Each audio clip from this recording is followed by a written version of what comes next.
Something that I've been talking about, or at least alluding to here lately, I believe, the MSP landscape there's a lot of us, right? There are thousands of us in the industry, and even in our own markets, there are plenty of us. And I think now is probably the best time to look at, mergers, acquisitions, and even just banding together. So in this video today, we're going to talk about a little bit about, how you might go about acquiring another business.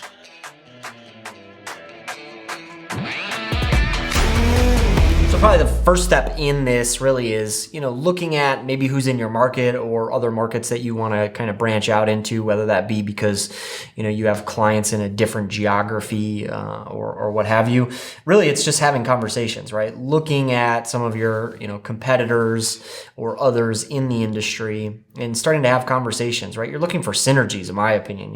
You don't just necessarily want to acquire or merge with anybody for no reason, right? It's not just for the sake of growth. It's looking at synergies, symmetry. What's going to be useful on both sides of that acquisition or that merger that's going to make both sides stronger, more powerful, better sales, better service, whatever it might be, right?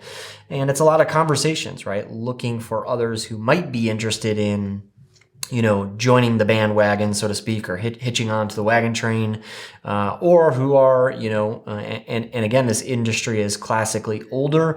So those that may be looking to retire, but want to make sure that their teams and their clients are taken care of. So a lot of conversations first and foremost. The second step really, as that conversation continues and you get a little bit more serious, certainly you're going to have to talk some of the financials or the ins and outs, with probably an NDA being signed so that you can, talk freely about different details in both businesses, right? Again, looking for those synergies, but talking with a little bit more detail and diving in just a little bit further. The third step that you'll probably hit really is a letter of intent, right? And it lays out the groundwork for what you guys plan to do, right?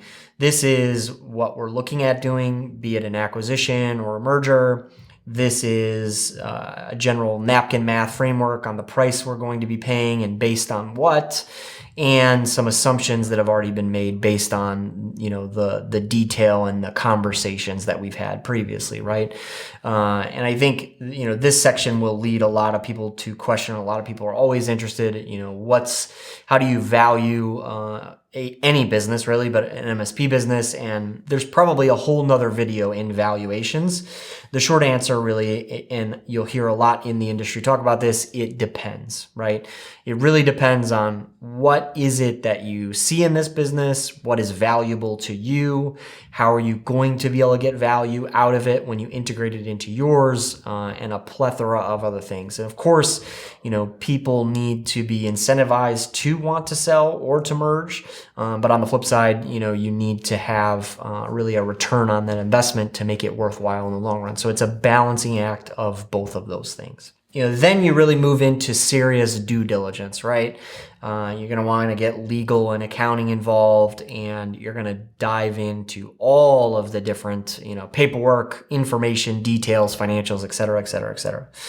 Very important phase to, make sure that everything is on the up and up, so to speak. Fifth step really is purchase. And everybody probably thinks of this as the last step in an acquisition. It is not. But, the day comes that due diligence is done, everybody's shaking hands, everybody is ready to rock and roll. A down payment is probably made, a purchase agreement is signed, and then it is time for the final step, which is integration, right? Integrating these two businesses and getting the best value from both, and really, again, leaning into that symmetry and those benefits and the pluses of both coming together, right? Certainly, it's very straightforward that you start to lose some of the overhead, some of the expensive parts of just running a business, and that will give you some more room to maybe hire more people, or maybe be able to pay people better and be able to support the clients better, right? I think Oftentimes, the business world might look at this from the straight capitalist view, which is how can we slash costs and raise prices and squeeze the most money out of this in an acquisition. My feelings on this and my framework for this is how can we take better care of our people? How can we provide more value for our clients and do that without the slashes of typical capitalist acquisition work? I'm solely focused on finding other MSP businesses that are similar to us, right? I'm not going and buying a telco company or a voice over IP or a copier place, right? Or a cabling business, right? I'm looking for businesses that are very close to ours so that we can continue their model underneath our umbrella and then over time transition them completely to our model, our way of doing things, right? I feel like that's going to be the straightforward, easiest method versus taking something that's drastically different and learning to integrate that into the business, right? For me and for us, we're looking at similarities so that it's not that drastically different from the way we do things now. And I think over the long haul, that is going to make it easier for us to integrate versus, a different business altogether.